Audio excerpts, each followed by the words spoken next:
Have you ever been with someone who's addicted to drugs or alcohol or porn? Are you afraid that you might repeat the same patterns again?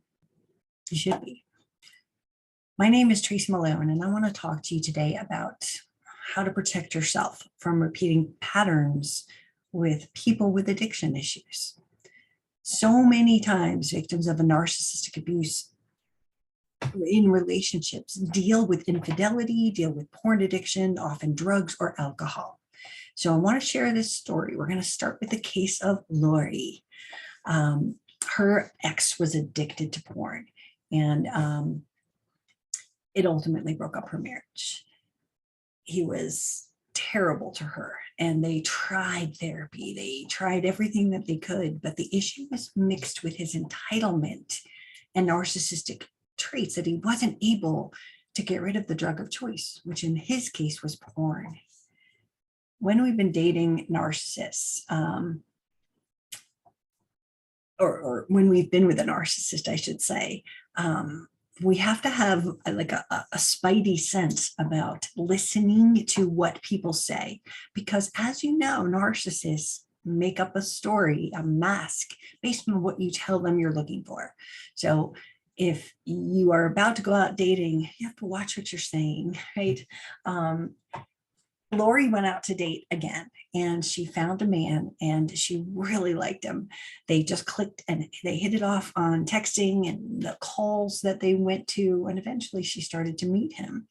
And on their second date, she hadn't told him yet about her husband's porn issues.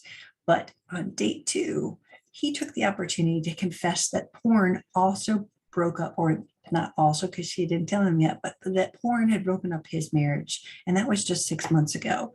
And I'm not saying this guy is a narcissist, but boy, that's something in common, right?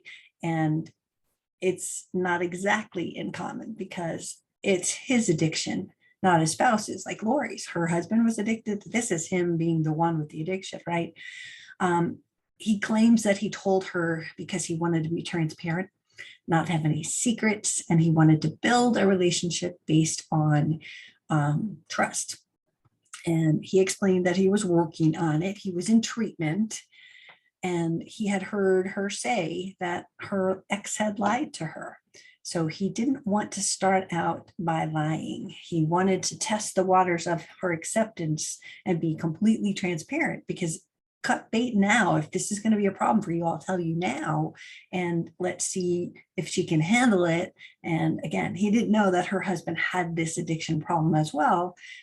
And he was being open. I mean, points for that. I'll give you that he was being open. I work with people, victims of narcissistic abuse, so I see things through the spidey lens of not trusting until you're proven trustworthy, right?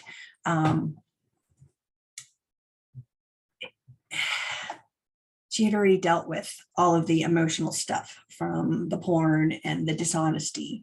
And so she didn't know what to do when he said that. But what do you think? Was it too early to tell her on date 2? The fact that he was being open and honest, like it touched her heart. She needed honesty, right? She told him that she needed honesty, and he was giving her that. In fact, that night after telling her, he sent her flowers as a thank you gift for her understanding. I go, red flag, love bombing, just seal the deal. Don't get any more questions asked. Again, we don't know if this person was a narcissist, but I do know that she was a prime supply falling into a situation that was familiar to her.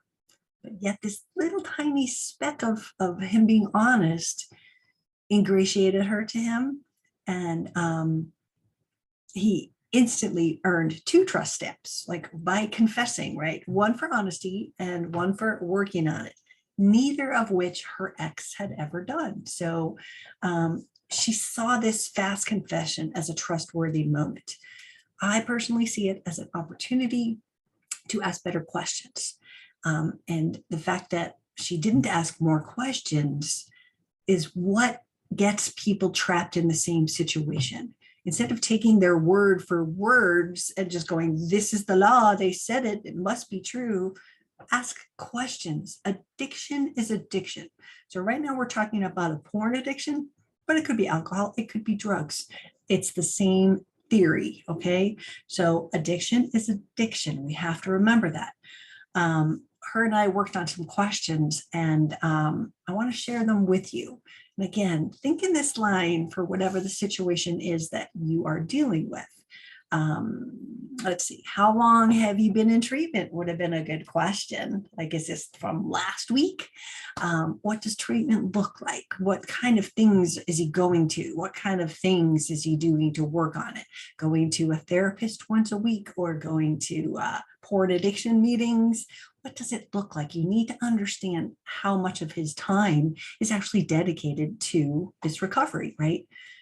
Asking him how long he'd been addicted to porn. How did it affect your marriage, right? Like, did you try to work on it during your marriage? Because if he's trying to work on it now, did he work on it then and it didn't work? You want to find out that detail. You know, what did you go to therapy with you and your wife? How did that look like? Or even, how did you decide to get help? That must have been hard. How is your recovery going? How often did you watch porn? You know, do you always think about it? Like, is it there always in your mind, like an alcoholic who sees a drink and can feel it and go, oh God, it's tempting, right? You need to know this. One of the questions I suggested was, what type of porn does he watch? And, you know, she was very uncomfortable wanting to ask that question, but thankfully she did. And I'll tell you that in a second. Another thing that would have been an important thing would be, how does porn affect your expectations with a sexual partner? She battled that. You know, her ex-husband wanted her to do things she wasn't comfortable with. He had expectations that she was going to do what a porn star would. And that was what was breaking up the marriage. She felt, you know, violated. It wasn't what she wanted. So learning about how this affects him and how it affected his last relationship, what he's done to work on it there and why it didn't work, is going to help him, help you understand exactly what you're dealing with. And, you know, do you still struggle with those urges? Or how about this one? How did the porn addiction like hurt your life? Can you see how it's helped you or not? Once Lori and I spoke after she asked more questions, he turned out to not be as open as he first was. And he actually got angry with her. Now, this was a few weeks later. And, you know, out of context, the first time he wasn't really willing to answer questions. She didn't ask him. But here she was going, got some questions for you. And it angered him. Red flag, right? If he was open and opaque, then why aren't you now? Now that I've actually had time to think about it, was I just supposed to accept what you said and never have another question? Red flag, right? So basically, his answers were that he couldn't break the habit. And as much as he tried, it was short-lived. They were short little, I could get better for a little while.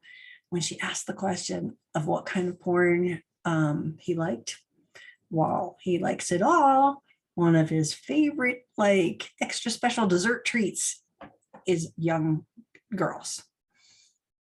When she heard that, her heart sank down to the ground. How could she have been allowing this man now for a couple months to be around her little girls? She didn't even know that factor. That would have been like a game changer, right?